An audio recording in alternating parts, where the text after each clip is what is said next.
So it's actually a war on America that's not being talked about. And so same, 80 to 100,000 people a year are dying of fentanyl. And most people don't know that you have 37 trillion of them floating around, give or take, in your body. So yeah, it's always been an upward battle. It still is an upward battle. It's never gonna go away. And we actually age exponentially fast when we're in space.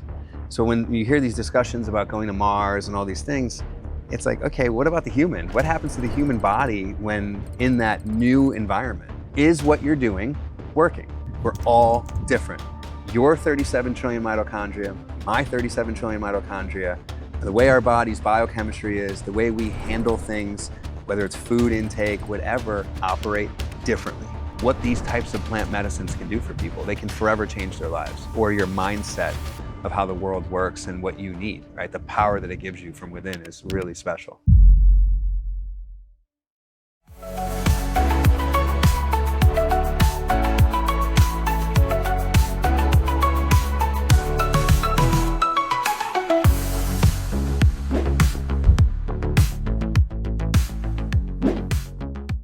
So welcome, Sean. Thank you. So this is a new podcast that we've just spun up. It's called the Upwind Podcast. Okay. One, because it's the most meaningful journey in sailing, right? That upwind mark where you're sailing towards the resilience. Sure. And you can't sail directly into the wind. You have to pivot all the way to that upwind mark, right? Or that upwind shoreline. Of course. And I think it's so fundamental to every life and every founder's journey. So do you have a little upwind story that you could share? So, I mean, everybody knows it's not easy, right? And so founders I think are a different breed. And you have these, I call it a roller coaster ride, but you really have these ups and downs all the time in your career. And it's the folks that never give up that I feel like really push through and make it. And so most founders, at least the ones I've interacted with in my career, have to fail a bunch to be successful, but you have to be willing to fail. Most people are not willing to fail. And if they do fail once, then they won't do it again. And I feel that founders and myself, in the beginning of my career, it was always upwind, trying to find that flow that would move me through the opportunities that I wanted, which was twofold: to travel the world and do international business, but also generate things that have an impact on society. So yeah, it's always been an upward battle. It still is an upward battle. It's never going to go away. Yeah. And thinking about not giving up and the global health crisis that we are certainly in, like enormous rates. You're familiar with the Caribbean, with your background in St. Lucia. Enormous rates of diabetes and non-communicable diseases and high blood pressure. And what you're super passionate and interested in, which is the mitochondria, which seems to be the power plant of all of life's existence and our entire body. It's true. And most people don't know that you have 37 trillion of them floating around, give or take, in your body. Think about that, 37 trillion. That's insane. Your entire body is filled with mitochondria, and every cell has it but red blood cells. And every organ system has it. So your heart right now, as you're talking to me, has 30% of it's filled with mitochondria. Yet no one's been able to give accurate assessments to track the root of disease, the root of aging and health, wellness, energy in the body. This is all trackable through looking deep within the mitochondria to identify core features and where your biochemistry lays, right? Like, where are you today? Yeah. And so the assessment for you today is important, and then where you can optimize that. Okay, so the word mitochondria, I feel, is an unfamiliar word to most people on the planet. Was for me, yeah. And just until about 5 years ago, I was like, what? Can you explain? Yeah, so most in school, the level of biology or that you would learn around mitochondria would be the powerhouse of the cell, okay? The second fact that most people would maybe know would be that it's the equivalent of energy in the body. And both of those are true, right? But there's much more to mitochondria than that. And when you start to look deeper and look at chronic disease, every single non-communicable chronic disease, all that it means is that transmissible, right? So things like cancer, diabetes, heart disease, neurodegeneration, which means dementia, Parkinson's, Alzheimer's, ALS, Friedreich's ataxia, fertility issues, thyroid issues, concussion. I mean, the list goes on and on and on. Inflammation. All of these things have some sort of tie to mitochondria, whether it's a dysfunction or deficiency within your mitochondria. That is something most people don't know, right? So root disease can be assessed through cellular research. So mitochondria is just a fancy way of looking within cells. You'll hear all sorts of companies out there: meditation, cold plunge, sauna, peptides, NAD, supplements, magnetic therapy. Rather, all of them claim cellular health. Okay. So just think of mitochondria as cellular health. The assessment you would do on cellular health would be mitochondria, which is the powerhouse of the cell, and it has two membranes. And that membrane structure is super important as to the integrity and strength of your cell, is the mitochondria. So I just did a previous podcast with Taylor Sittler. Okay. And the theme of the podcast was resilience.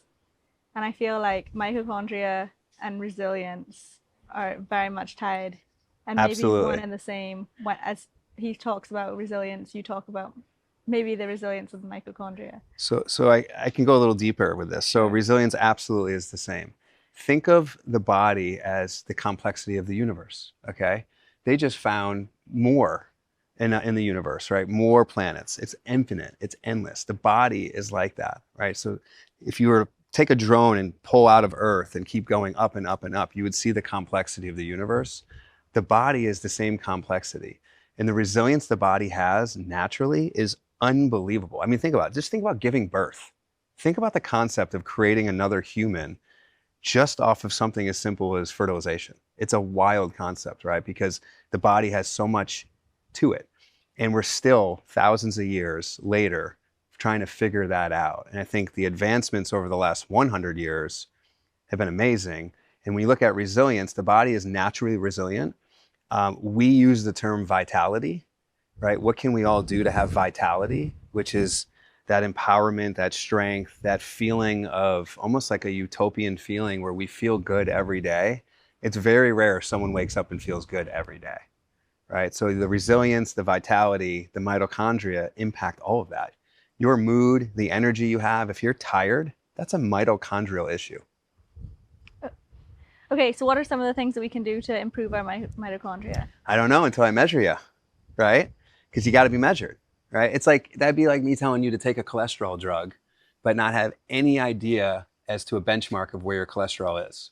And that's been the challenge, right? Is that there's never been an easy assessment to accurately look at the mitochondria and give you a foundational baseline. And then from that baseline, whatever interventions that you want to do, think of us like just a tracking tool, just like Oura Ring or the Apple Watches. What are the point of those? Why do people buy them? They're tracking things. They're tracking data on themselves. Now, I would argue that most of them are not doing anything with that data, right? My friends will tell me, I slept bad last night. I was like, okay, so what? Now what? Like, I don't know. So I'm like, so you just put stress in your body by waking up, looking at your Oura Ring or your Apple Watch and be like, oh no, I didn't get the right amount of sleep. What's your action plan behind that, right? It's the same thing. Mitochondria can feed into an action plan and then be trackable. So is what you're doing, meditation, you're gonna maybe intermittent fast, maybe you're gonna change your diet, maybe you're gonna get off alcohol, maybe you're gonna try NAD, you're gonna try stem cells and exosomes. Don't you wanna know that that's working? That's the whole point of our assessment, is that here's where you are today. How can we continue to have you elevated and optimized with your mitochondrial health, which inadvertently translates into every aspect of your life. Your health and wellness, your chronic disease, your aging, everything's tied to it. So the key to this whole thing is Dr. Patel, who is becoming world renowned as a molecular biologist that specializes in mitochondria. He's out of UC San Diego. Right. He's ran his lab there for almost 25 years. He does all the work and leads the research team for Joe Dispenza in meditation. So that's Dr. Toby Moeller, who's another founding partner with myself and Steve. And then we brought in Dr. Patel back in 2019. And they've done 9,000 subjects through Joe Dispenza's research, where they feed and bleed subjects that are going through 7 days of intense meditation retreats around the world. I I mean, they just had thousands of people attend at the one in Switzerland, or maybe it was in Belgium, but these things are selling out all over the world. Yeah. And one of the challenges with that research is they can't assess, they don't get their data. So people are volunteering to do the research, but then they don't actually get their data to show what happened before and after. So the test and why we have simplified the mitochondrial assessment is the only way to do this has been a standard needle that pulls out muscle tissue. So imagine going to a lab.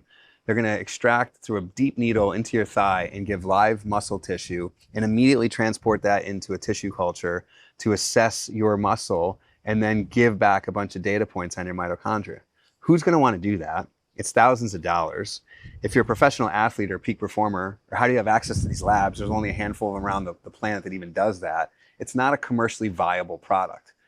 When Dr. Patel was contracted, his university and some of the labs there were involved in the famous NASA twin study, Space NASA. And the famous twin study, you can read about it.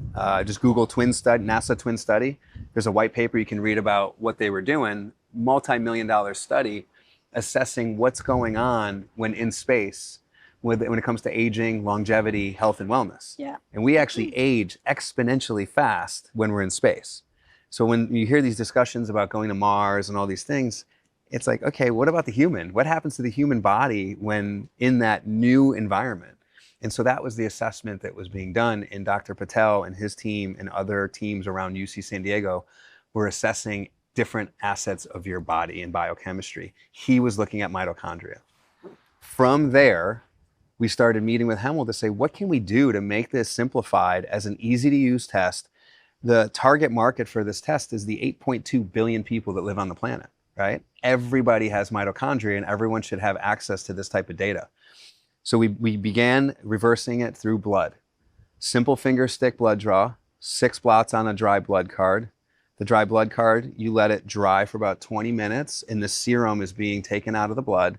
That serum is then sent to our lab in San Diego. We just moved off campus of UC San Diego and built the first ever mitochondrial health lab in the United States, if not the world, I'm not sure, but definitely in the US. And from there, we process that sample. Think of it like 23andMe or Ancestry.com or Everlywell or any of these at-home testing type of companies. It's the same process. Very simple, 3 to 4 minutes, you do the test, you ship it out, you log in, fill out your health survey and some pieces of data. You get notified when your result is ready for reporting. You then schedule a clinical consult. One of our providers will get on with you for 15 to 20 minutes to walk you through the interpretation of your results and guide you as to what all that means and then what recommendations you should intervene with to then see if these interventions are working. Right. That's it. And then measure it again, pending your score. If you're optimized, maybe you do it just like blood work, once a year or once every 18 months. Make sure that you're maintaining your levels. If you're not optimized and there's areas of deficiency or dysfunction, let's hone in on that and figure out ways that interventions can help elevate it. That's the whole point. Think of it like a bullshit detector. It's the easiest way to say it. Is what you're doing working?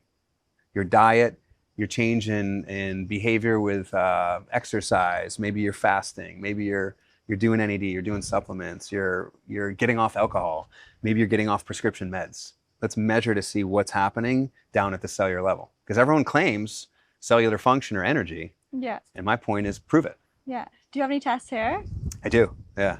Yeah. I've actually, since I spoke earlier at the event, I've had a lot of people that want them. Yeah. I actually sold out. Okay. So now people are just ordering them. They'll ship them to their house. Okay. Yeah. But I bought a bunch. So the tests, you can do them on the spot and you can interpret them on the spot. You can't interpret. They have to go to the lab. Okay. But the process of running it, 3 to 4 minutes. It's that simple.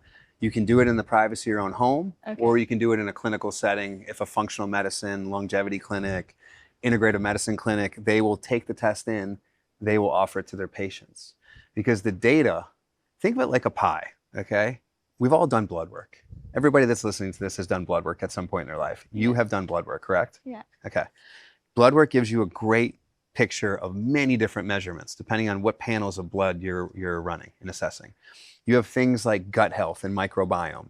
10 years ago, if I told you microbiome, you'd say, I don't know what the hell you're talking about. Like, it wasn't a thing. Yeah. You have things like epigenetic testing and biological and chronological age testing, food sensitivity testing, metabolomic testing. There's all these tests out there. There's nobody that can give you this piece of the pie, which is true function testing as to what's going on with your mitochondria. But this piece of the pie that we're providing, coupled alongside of blood work, alongside of other pieces of data like a genetic test, gives a doctor or clinician a better overview and whole picture of what your current health and wellness is and what treatment pathways they should recommend. So the true home run for this in the short term is to really have clinicians involved, because you're going to get a better output, because the test isn't the product. The product is the result and what you're going to do about it. Yeah. Okay. So earlier you spoke about meditation and how you work with Joe Dispenza's researchers in the lab. I don't. Yeah, Dr. Hemal Patel and Dr. Toby, our co-founders, they do that. Right. We're not involved in that on the MitoScreen side. My apologies. No, it's okay. Okay, but you have experience through your co-founders, Sure, who work with Joe Dispenza on meditation and how it absolutely works. Feeding to bleeding. Yeah. The measurements are there. Can you explain? Can you expand Yeah, on that? I mean, look, meditation's been around for so long. Yeah. Right? And I think Joe Dispenza has done an amazing job to bring it to the masses and bring it in a format that works for people, especially in the Western world, and then legitimizing it through research. And I think what they have done is inspiring, because they've done 9,000, give or take, subjects through this assessment, and the data that they're uncovering is powerful. What is happening to mind, body, and spirit when undergoing intense 7 days of meditation? And there are changes taking place in the body, a lot of them. And that change is powerful. Whether you're suffering from autoimmune disorders, you're suffering from inflammation, maybe arthritis, cancer, people are getting better, right? And they have to talk about the data, because I don't have access to it to the level they do. But I can tell you that they are seeing physiological change down at the cellular level, blood levels. There's change that's positive taking place in the body when undergoing these meditation retreats. What I think would be really interesting is to look at that over time, because you may see a spike in activity in the 7 days of intense meditation, but what happens when you go home to your day-to-day life and you're doing it maybe once a week, right? And so I think furthering the data sets, this is the same for psilocybin and microdosing, esketamine and ketamine, ayahuasca, ibogaine, the list goes on and on. We're starting to do these types of studies because everyone is jumping on that bandwagon, and they want to know, is there profound impact taking place? You may start to feel better. Maybe you're stressed, you're anxious, you have depression, you have post-traumatic stress disorder, you're a veteran that's served in some wars and you're messed up. What can we do to keep you elevated and optimized? And these types of treatments are showing benefit. And I think that's a really, really cool thing. Like, the world's starting to change. 10 years ago, 20 years ago, if you talked about psilocybin, I mean, you would go to jail. Like, no one could do that stuff, right? Now this is getting passed through and approved for research and potentially pathways with the FDA, which is really cool. Yeah, so we spoke about if resiliency, mitochondria, like disease, right?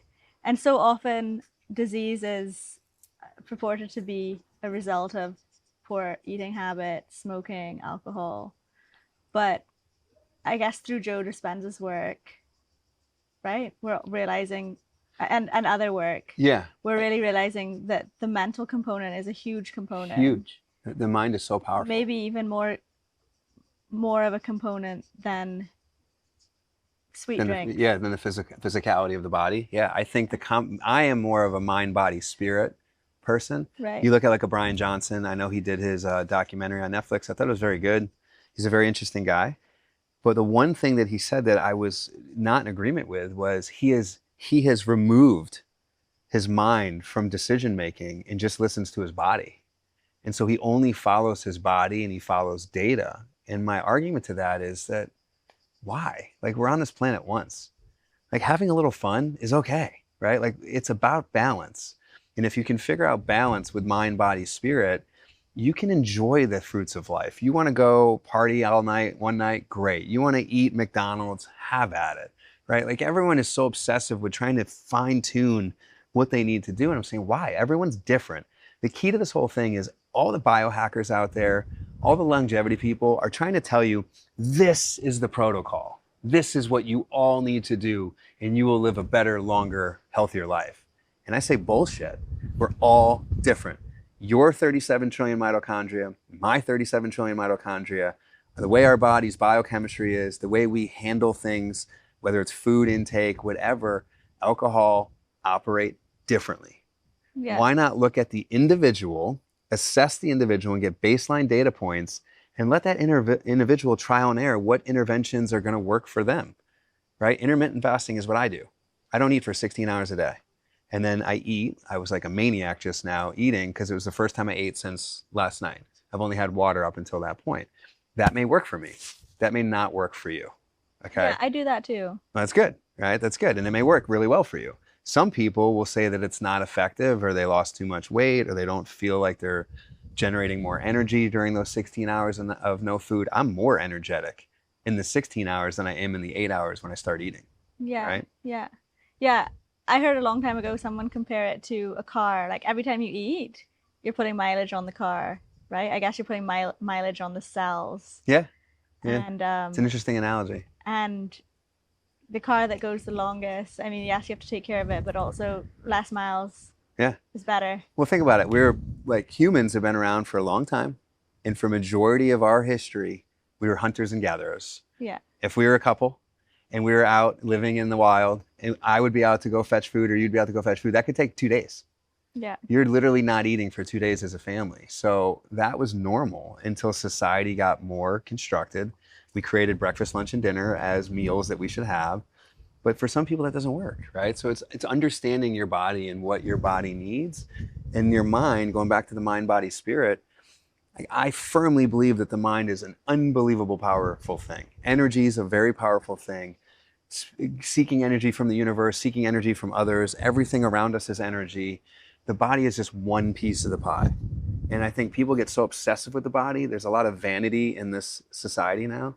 I mean, you see it on social media. Yeah. I mean, everyone's got pictures of themselves. Look at how good I look. Look at how good I look. Look at me. Look at me. Look at me. Oh, I have to have a perfect body. Oh, I want better calf muscles. Let me put new calf muscles in. Oh, I want better cheeks, right? The aesthetics and the anti-aging that's going on is all physicality.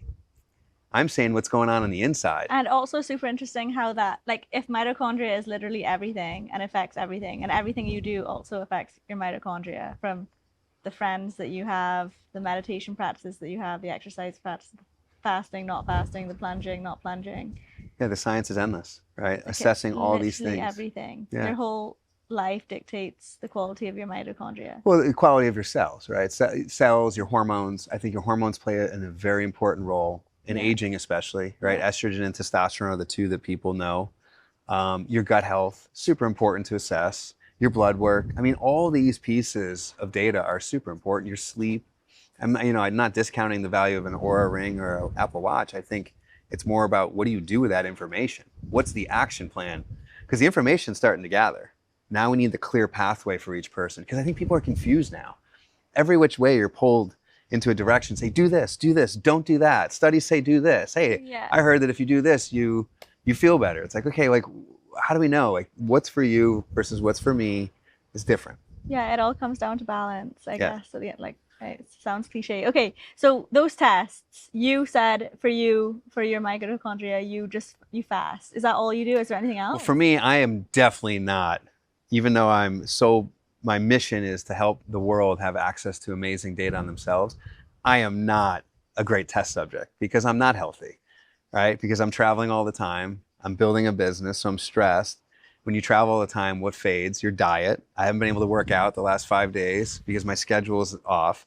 So traveling can really tax the body quite a bit. And I've been traveling for the last 20 years. I think I've been to 105 plus countries in all 50 states. And it wears you down. So when I score, I don't do well, right? Which is crazy because people look at physical features and say, oh, look at that athlete. He's going to score well in his mitochondria. That's not true, right? You'll find that people that look unbelievably healthy on the outside may not be looking healthy on the inside. So you have to run the assessments, but it's super simple to do. How is that possible? It's super possible because you think about it. Your physicality is one. This is the outside shell. Yeah. The inside shell is different. And so for instance, if you think that taking 60 supplements a day is good for you, how do we know? What if you're overstressing your mitochondria? Your mitochondria are meant to be in a rest state, fight or flight. That's a key buzzword to think about with mitochondria, fight or flight. So your resting is just as important as your adrenaline and your activity, right? And I think someone talked today about that with rest. We're the only mammal out there that doesn't really rest. Like we choose not, we try to figure out ways to not rest and get more output. It's like, but why, right? Sleep is super important. Resting and feeling like you don't have to do anything is great. Think about how many professional athletes train and train all day, every day. They're just going and going and going. That doesn't directly correlate to healthy mitochondria. Okay. And we're finding that professional athletes, and some score very well, but there's always issues with a lot of people because they're overstressed. And stress, anxiety, depression, all these things play a role in your mitochondrial health. Right. So you can see people that look physically fit. They could be a bodybuilder, but they may have depression. So they may not be healthy on the inside based off of that. Does that make sense? Right, right. High inflammation, maybe not resilient. Totally. Yeah, inflammation stems from all of it. Yeah. Yeah. What do you think about alcohol and recreational drugs? People, there's two trains of thought on this. And for years and years, it was so taboo to do recreational drugs. And I've had a hard stance on this for a long time. The question is why? I will tell you right now that alcohol, and I love my tequilas, I love my beers, and I love my wines. I am not discounting the value of alcohol in society and from interpersonal skills, and it brings people out and it's social. But let's face it, doing and drinking every day or drinking 4 or 5 or 6 drinks at night has way more of an impact on your health. You're literally putting poison in your body than someone doing some mushrooms and having a trip on an evening with a bunch of friends. Like, harmless. If you were doing, it's all balance. I know it sounds cliche like you said, but it is true. It's the 80-20 rule for me. Most things in life are 80-20. If 80% of the time you're being healthy, you're conscious, and your mental health is good, your physical health is good, and you want to go have a time and you want to go party in Mykonos or Ibiza till 8 in the morning, have at it. Have a blast. Because I think there's something to be said about that. Most entrepreneurs and very successful business people that I've met are play hard, work hard people. They get out and they have a blast. And it keeps them young, it keeps them youthful. I see friends that have had kids since their 20s that got into a lazy type of lifestyle, and they don't look as good as my friends that have been partying for 20 years, traveling the world, right? So where's the balance? And I think the mental health of getting out there, experiencing the world, socializing, interactions, has a big part in your overall health and wellness journey. You're drinking every day, problem. You're doing cocaine every day, problem, right? That's a problem. But also if you're eating donuts every day or ice cream every day, problem. Drinking 4 Pepsis every day is a problem. Like, that's not good for you. Yeah. Sugars, I would argue, is just as bad as everything. Just as bad as everything. Yeah. Yeah. Okay, so I come from, we spoke about, I always bring this back, I'm from the Caribbean. Yeah. We have some serious health problems there. We've got like 41% of the population with that are pre-diabetic or diabetic. Obviously, we have a mitochondria problem. Obviously, alcohol is a big part of the culture. What are some ways, like what do you think are some like low cost ways to help in that regard? Obviously, all these tests that we have access to are quite high cost, like everything from the insulin readers to biomarker checks. Like, it's just not, when people are paying $15 to go to a doctor. What do you have any suggestions, especially someone who's spent a lot of time there? Yeah, it's hard, right? Because it's like anything in the world. New car comes out. Cars came out in the 1920s and early teens. Who bought them? The people with money. Yeah. Computers came out. Laptops, when they first came out, who had them? The people that had the means to buy them. Yeah. Cell phones, smartphones. Do you think people were going to buy $1,000 iPhones and Samsung phones when they came out? No, it was the people that could afford them. Yeah. Unfortunately, health and wellness falls into that category, and it sucks, right? It does. Like, I think about this all the time because the market for a test like mine is the 8.2 billion people on the planet. I want everyone to have access to it. The governments have to step up, right? If you want your society to win, especially in the Caribbean, like, they could manage this because it's smaller populations as opposed to like in the United States. whole different market. It's 350 million people, way more complex to deal with healthcare and the issues of healthcare in a 350 million population, of which 190 plus countries represented, versus some, Barbados. How many people are in Barbados? 400,000? 270. 270,000. So you have 270,000 people. Can the government step in to build out a wellness plan that would be preventative? So I call it the 3P model in healthcare. Proactive healthcare. How can we be proactive in our health and wellness journey and not reactive? So reactive is you go to the doctor when you feel like crap and they're like, oh, you have stage 4 cancer, Lily. You're like, what? I've had this cancer for a year forming in my body and we never detected it. That's reactive healthcare. The second P is preventative care. How can you be preventative? By the governments and funding stepping in to give access to preventative types of measurements like blood work, diagnostic testing like MitoScreen and mitochondria, food sensitivity testing, all these things that people should have access to, but they don't. The third, which is the most important, which is why I'm so happy with what we created, is all around precision or personalized medicine. So the people need to wake up, right? Everyone needs to wake up and know that, like I said before, you are different than me, or different from anyone else on this planet. We have to have a personalized approach to tackle health and wellness. Not everyone's the same. Everybody has different issues. Some people are depressed. Some people have anxiety. They have stress. So we have to understand all of this to shape a clear plan. When you look at the Caribbean, look at like Haiti, right? It's so sad, that country and what goes on there. But you have to figure out how to give people access to these things at cost-effective pricing. At scale, pricing goes way down, right? Are you working with any governments? Not yet. No. What the big area that I'd like to work in first in the U.S. market is the Veterans Association, the VA. Yeah. Because the VA, these people served the country for years, and it's destroyed them. And the first study we ever did was Gulf War syndrome. In the 1989 to 91 or 92, I can't remember when that war was, but in that time slot, there was massive chemical warfare that took place, and it destroyed these people. Think of Gulf War syndrome like chronic fatigue, but they're living like long COVID, similar to long COVID. That's a new buzz topic. Is these people have had this now for 25, 30 years. What can you do to get the government or the VA to step in to help fund testing and access to this type of information to help treat these veterans? So that would be step one for us in the US. And then there's HSA plans. So health savings accounts. So I'm not sure in the Caribbean if they have that, but what health savings accounts are tax-free that you can put into an account and use that for certain products or services that have been pre-approved by your health insurance plan. So let's just say, you have $500 a month that you're putting into a HSA plan. That's pre-tax money that you put it in there, and now it's got $6,000 or $7,000 in it over the course of 2 or 3 years. You have access to my test. You can use that money to purchase my test, right? So it does give people access to other healthcare without having to spend as much money. But the real thing is, how do the governments just step up, or large-scale nonprofits like Bill Gates? How about the Gates Foundation? These groups that have billions and billions of dollars. Why not take it and put it into preventative care instead of vaccines, which I guess is preventative. Right? Some vaccines are super useful. Yeah. But let's take that a step further. Let's get assessments in these demographics of people. Like people in the Caribbean are different than people of the Middle East that are different than people in Sri Lanka. So let's start to understand cultures and data sets within these micro demographics. Yeah. Food sensitivity tests. How useful do you think those are?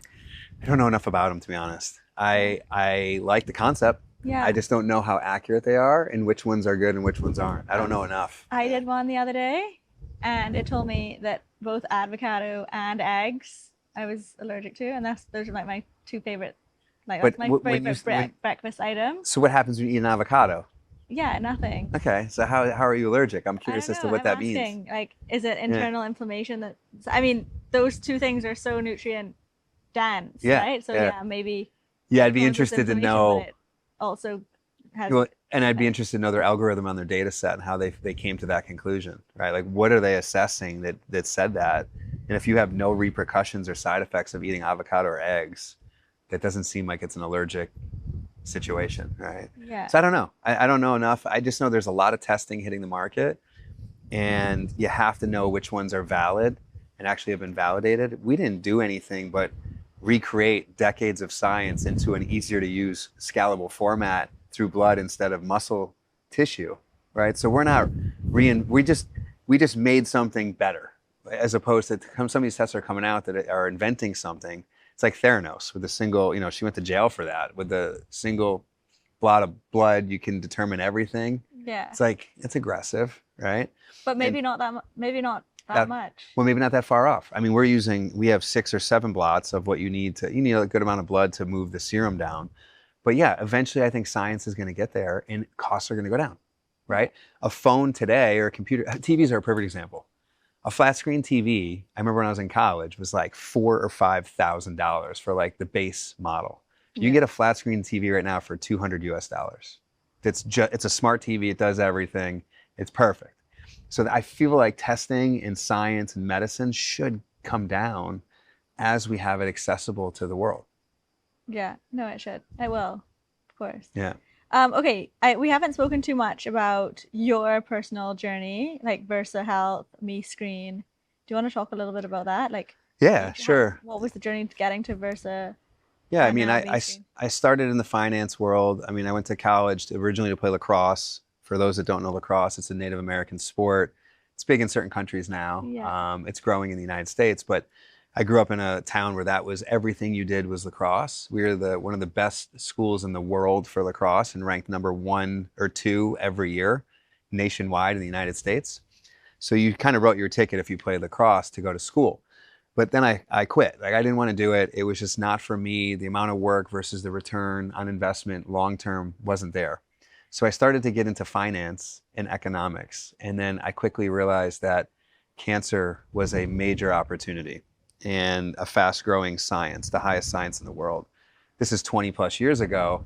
I started publishing journals in oncology for cancer doctors, nurses, fellows, worked under a mentor that taught me a lot, and built amazing web properties that are still in existence today worldwide in the cancer world.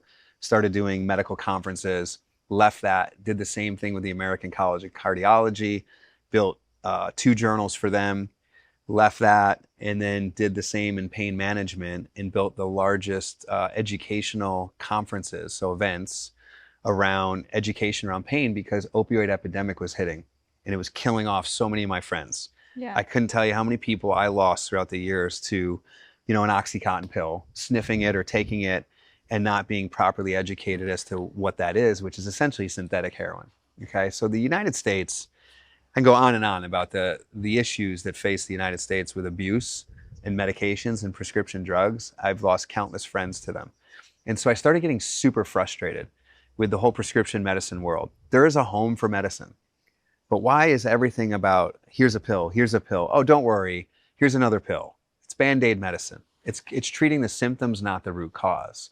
So I started thinking more on how can we look at the root cause of medicine and be preventative, precise, and customizable approaches, and then proactive in the overall health and wellness.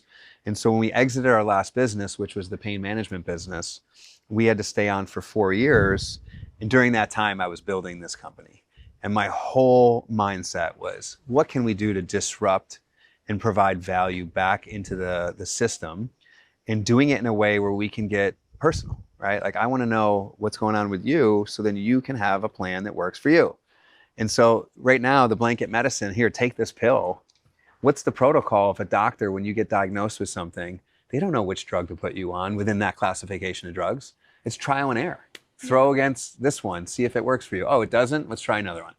That's the process. So now we have to kind of reinvent the wheel. Eastern medicine has to meet with Western medicine. Let's meet in the middle and validate things, and let's make things work for people. The problem in health and wellness, it's an overcrowded market, and there's so many people entering it. And I would say over half of it's bullshit, because there's no validation, there's no regulation. So you could just create a supplement or create anything and make some claims that are within the compliance of claims and regulation of claims, and that's it. And then go market it on Amazon and Walmart, or go sell it in retail or clinics. And there's no grounds for if that product actually is absorbing. If it's safe, you need safety. But what about efficacy? Is it working, right? Yeah. And there's no validation. So we're bringing validation into a very new area of longevity, health, and wellness. So this was a long journey to get here. It's 20 years, of which the first 10, I was deeply immersed in Western medicine. And then I started realizing the flaws in it and the frustrations I saw in Western medicine. Yeah. Okay, I want you to take me back to your pain management company Yeah, and your experience with opioid, friends that were on it was bad. opioids. Yeah, that situation was Can you bad. can you can you enlighten me in terms of have you discovered any? Obviously, opioid addiction is something that we don't really talk about too much, but it's something that really is an enormous problem. Put, put it this way. Okay, I've been to Purdue Pharma's offices a bunch. And for those of you that don't know, you can watch endless documentaries on Purdue Pharma Yeah. and the Sackler family and what Yeah, they yeah, yeah. did I've and the watched it. corruption behind it. So you've seen it, right? Yeah. It's crazy. I mean, that's mass murder, right? You are putting something into a market that could literally kill people immediately. And I saw this starting to happen when I was in college, early 2000s. This was going on since the late 90s. It was just hidden for the first decade or so. Yeah. And these pill mills started forming. I mean, you can go to Florida and these doctors were just charging cash, writing prescriptions for opioids, knowing that these were essentially synthetic heroin products. Yeah. Technology, Purdue Pharma started to change, started investing in education. They invested a lot in us, and they were trying to tackle it towards the end. They were, but it was too late because the doctors were not educated properly on titration. And what titration means is dosing. How do you get someone up to a level where they need without them getting addicted, right? If I just go give you if I give you a line of cocaine like this, and you've never done cocaine, it could likely kill you, right? Yeah. If you give a line of cocaine like this to Johnny Depp's character, right, in the movie Blow, right? What's his name? I'm drawing a blank. I can't. I don't watch it. But if you gave him a line of cocaine, he would probably have been just fine. And so that's titration, like alcohol. If we all rip shots of tequila and we take 10 shots, I'm probably going to be fine. And you may not if you've never drank tequila. So it's the same thing with medicine. Yeah. You can't just give someone a hard-hitting pill and expect them to not, one, get addicted, and two, to potentially die if they counteract that with other medicines like Ambien and a sleeping pill or Xanax, right? The thing that was happening and killing people is the combination of, hey, let's take some alcohol. I'm going to pop a Xanax. I'm going to do some cocaine. I'm not going to wake up because my heart's going to stop in the middle of the night. Okay, so that was what was happening in the United States especially. It was the cross of prescription meds and pain meds and antipsychotics, antidepressants, like the Xanaxes of the world, the Adderalls. Taking an Adderall, then taking a Xanax, and then drinking a bunch is not good for you, right? It's science. It's not good to have an upper and a downer like that. So this was spreading. And before the pills, you could just crush them down and sniff them, and they didn't have any abuse deterrent technology in it. And all that means is they figured out how if you did that, it wouldn't work, right? The pill would crumble. I don't remember exactly the science of what happens, but it deters you from being able to do that and taking in that dose right away, or slow release. Slow release tablets mean you take them and they slowly release in the system. All of this did not have education around it. I mean, I'll tell you a story. We were putting on these meetings. We were the largest putting on these conferences. Our annual meeting was in Vegas at the Cosmopolitan. And we had one of our top thought leaders that does the talks. So she would be in a room with 500 other doctors. They would listen to her. She was a lawyer about the REMS and the program around compliance and regulatory state by state on what you can and can't do as a doctor. And she comes in one of the meetings one day and I'm like, hey, how you doing? She's like, not good. I'm like, why? She's like, my son OD'd on opioids. It's like, what? You are the top thought leader in the country out there on the circuit, going and showing up and doing these talks, and your own son died. 80 to 100,000 people a year were dying in the United States of opioids. Right now, it's moved into fentanyl, and it's not by choice, right? It's being smuggled in. And so people are dying. They're lacing fentanyl. It's coming in through China. They're producing it. Then they ship it now into Canada. They'll ship it in through Mexico, through the cartels. They smuggle it in. It's in street Adderall, street Xanax. It could be in mushrooms, cocaine, Molly, 2C, you name it. It's being in there, and people are dying instantaneously because little tiny traces of fentanyl can wipe you out. And people are doing it not knowing. So it's actually a war on America that's not being talked about. And so same, 80 to 100,000 people a year are dying of fentanyl, not by choice. Okay, you hear it brought up every once in a while, but it's like, what is happening here? Yeah. So I am very anti-prescription meds. I never take them unless I absolutely have to. And I think there's a rare disease, certain meds like in diabetes and insulin and rare cancers and going on treatments for cancer or heart disease. I get all of that. I'm talking about things like Adderall, opioids, antidepressants, Xanax, all these things that are just becoming so common household, and it's killing people Yeah. because they're mixing it with Do you have recreational any stuff. recommend, like with such broad experience, like that lady whose son died of an Yeah. opioid after with so much information? Do you have any recommendations for anybody struggling with opioid addiction? Oh, many. So, I mean, I lost my best friend growing up. I lost my little brother in my fraternity. I lost a roommate of mine when I was living in New York City. I shared some apartments in Astoria, Queens. They found him dead on the Upper East Side of Manhattan. I could keep going, right? I just lost a friend 2 years ago. We were in Santorini together and with her fiance on a trip. So it was 3 years ago. And her doctor prescribed her a new sleeping pill outside of Ambien, some new one on the market. She takes it. She takes a Xanax. She's drinking wine. She doesn't wake up. She's 34 years old. Dead, right? Became a vegetable. They couldn't fix her in time, and she lost oxygen to her brain. Became a vegetable. My point to I'm this so is sorry. this. Yeah, but this has been going on. I don't I know about understand. outside of the U.S., but in the United States, it is a mess. It's a mess. Supposedly Greece has a big problem as well. Yeah. So what I would say to people that are depressed, stressed, have you ever thought about going for a walk? Maybe waking up and doing some breath work. Why don't you just breathe 5 seconds in, hold it for 5, and out for 6? Like, try things. Do yoga. Go for a bike ride. Have a conversation with somebody. Like in the US, it's just like, oh, let's just go get a pill. I mean, you could literally go online through telehealth platform and say you're depressed, this and that, and they'll write you Xanax. They'll write you Adderall. It's crazy, right? Like, that should not happen. The assessments need to be done better. Doctors need to know that there's other interventions that they should try first. Try A, B, C, D, E. And if all of those have failed that person, maybe put them on a medicine. But that's not what happens. It's like, start with a pill. No, start with a massage. You know, I just did Thai massage. I did breath work, sound bath yesterday for 1 hour. And then I went right into a Thai massage. Okay, so 2 hours straight of this. I was like a different human at the end of it. I didn't even feel like engaging in conversation at the dinner for the first hour yesterday. Why?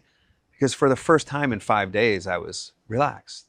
Because I spent 2 hours, putting myself into relaxing, just stretching. Thai massage, they're stretching you in all these weird pretzel-like moves. Yeah. And you don't realize like what that does to the body. It releases endorphins and toxins. I mean, you start to feel it in your face when you're going through a rigorous massage, a sports massage, etc. Try that. Why are people just trying Xanax? They're a little stressed. They wake up, they pop a Xanax. It's like, what? Like, that doesn't make any sense to me. Yeah. So I'm very, very bullish on this, and I'm very outspoken on it. Any of my friends, family will tell you how much I'm outspoken on the abuse of prescription meds and how much it needs to stop. And also how interestingly I don't know about you, but I don't know, did you see what was happening to your friends' bodies? Did you notice any difference? I'm around a lot of people that party. Like, what does it do to your mitochondria? It must do something, right? Well, I mean, if you're in that state, you're constantly partying, you're constantly drinking, your mitochondria is not good. I mean, it's a no-brainer. I don't even have to assess it to know that you're not going to score well on certain aspects of your mitochondria. Right. Let's face it. I mean, the world's a drinking world. I mean, alcohol, actually, for the first time in decades, is declining in the younger generation, which is pretty wild. It seems. It is. Well, for one, it's super expensive. So what 22-year-old wants to go spend $25 or euro on a drink? I mean, it's insane. They've been doing that for generations. Yeah. Well, I think it's gotten a lot more expensive than what it used to be. I mean, even coming to the Greek islands, I've been coming here for 15 years. I used to go to Mykonos, and you could get a drink for €5. Yeah, well, right now, it's €30, right? Yeah. And so I think the younger generation's like, well, wait, I could just eat some mushrooms the whole night for €20 and be set for 8 hours, or smoke a little weed, or eat some edibles and have probably more fun, get up and dance, and not feel like shit when I wake up the next morning with a hangover, right? So I think the younger generation's changing. But let's face it, people like to drink. And so I think drinking can really weigh you down, and it's a Band-Aid, right? Because then it puts you in a state of anxiety the next day or stress. And so it's a cycle. And I think mixing alcohol with prescription drugs is like, I think that's where shit starts to hit the fan. Yeah. Yeah. Opioids, certainly. It's a problem. And it's just not talked about enough. Oh, one last thing I'll tell you about Purdue. So Purdue the Sackler family doesn't own Purdue anymore, and they have billions of dollars a year. Billions. I think still the drugs do $3 billion. I think they have OxyContin, Butrans, Hysingla. I think they have like 3.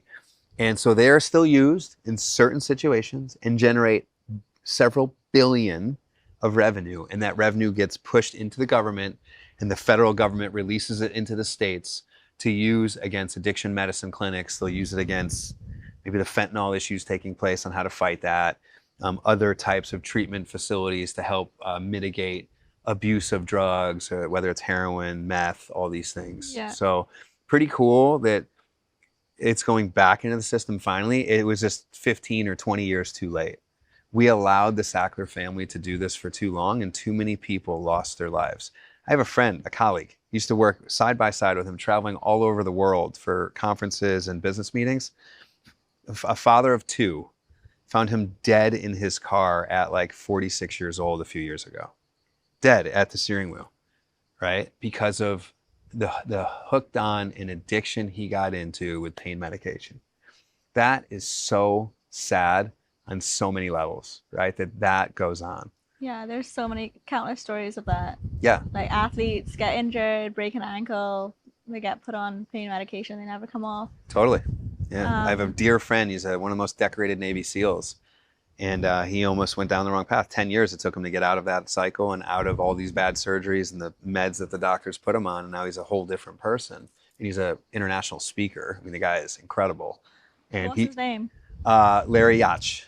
Yeah. And he is a very, very interesting guy. I'll actually be with him next week.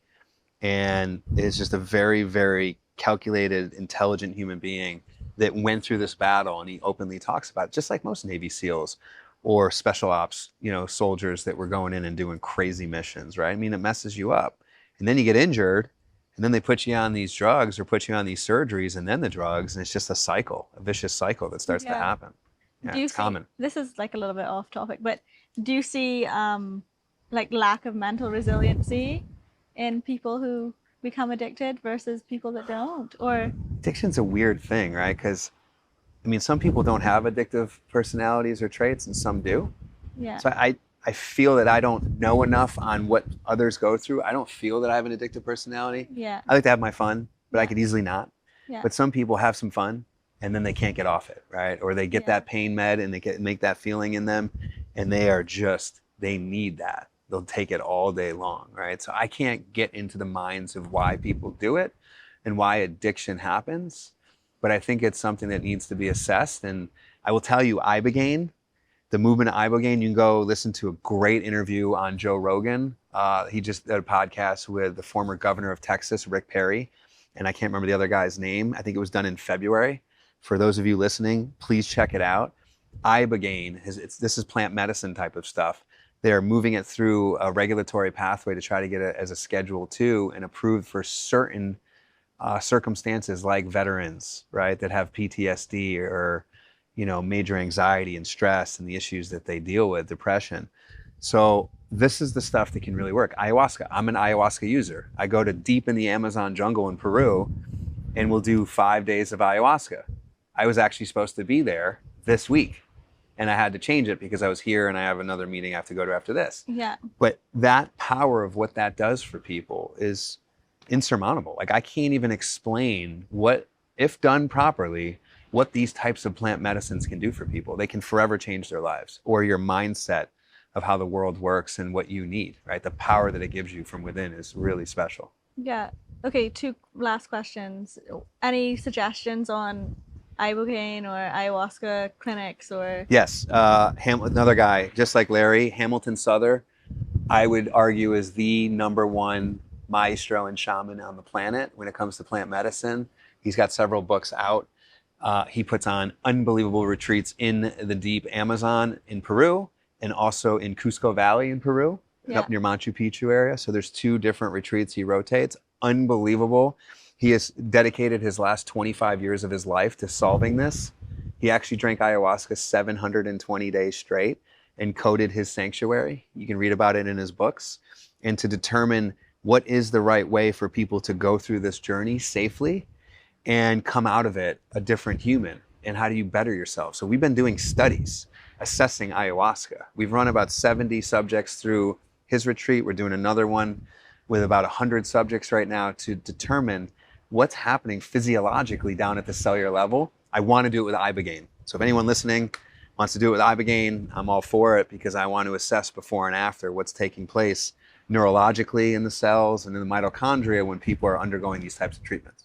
Right. Yeah, 100% Hamilton Souther's the guy. Okay. He's Souther, Souther. Okay. Well, thank you so much, Sean. Yeah, you're welcome. That was a This really was good great. podcast. That was super. Yeah, it's a really terrible place to do a super podcast. Informative. Yeah. We covered a lot of ground. Cool. Appreciate it. Thank you. Thank you.